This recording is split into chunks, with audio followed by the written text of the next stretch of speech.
सभी श्रोताओं का सिंहासन 32 में हार्दिक स्वागत, अभिनंदन।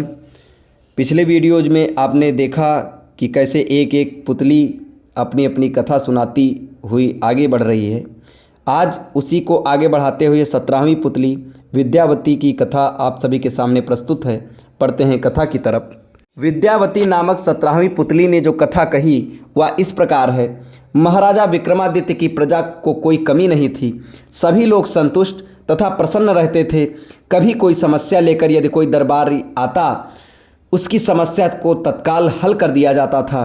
प्रजा को किसी भी प्रकार का कष्ट देने वाले अधिकारी को दंडित किया जाता था। इसलिए कहीं से भी किसी तरह की शिकायत नहीं सुनने को मिलती थी। राजा खुद भी वेश बदलकर समय समय पर राज्य की स्थिति के बारे में जानने को निकलते थे। ऐसे ही एक रात जब वे वेश बदलकर अपने प्रजा में अपने राज्य का भ्रमण कर रहे थे तो उन्होंने एक झोपड़ी से एक बातचीत का अंश सुनाई पड़ा।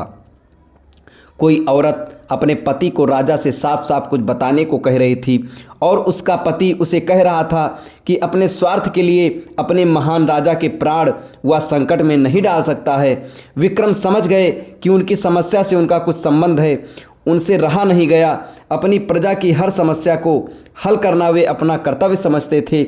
उन्होंने द्वार खटखटाया तो एक ब्राह्मण दंपति ने दरवाज़ा खोला। विक्रम ने अपना परिचय देकर उनसे उनकी समस्या के बारे में पूछा तो वे थरथर कांपने लगे। जब उन्होंने निर्भय होकर उन्हें सब कुछ स्पष्ट बताने को कहा तो ब्राह्मण ने उन्हें सारी बात बता दी। ब्राह्मण दंपति विवाह के 12 साल बाद भी निसंतान थे। इन 12 सालों में संतान के लिए उन्होंने काफ़ी यत्न किए। व्रत, उपवास, धर्म, कर्म, पूजा पाठ, हर तरह की चेष्टा कर कोई फायदा नहीं हुआ। ब्राह्मणी ने एक सपना देखा है।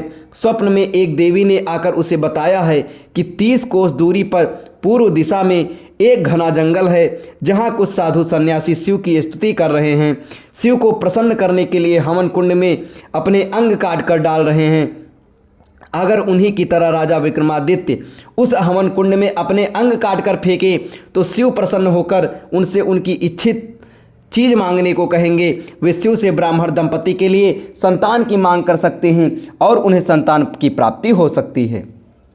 विक्रम ने यह सुनकर उन्हें आश्वासन दिया कि वे ये कार्य अवश्य करेंगे। रास्ते में उन्होंने बेतालों को स्मरण कर बुलाया तथा उस हवन स्थल तक पहुंचा देने को कहा। उस स्थान पर सचमुच साधु सन्यासी हवन कर रहे थे तथा अपने अंगों को काटकर अग्निकुंड में फेंक रहे थे। विक्रम भी एक तरफ बैठ गए और उन्हीं की तरह अपने अंग काटकर अग्नि को अर्पित करने लगे।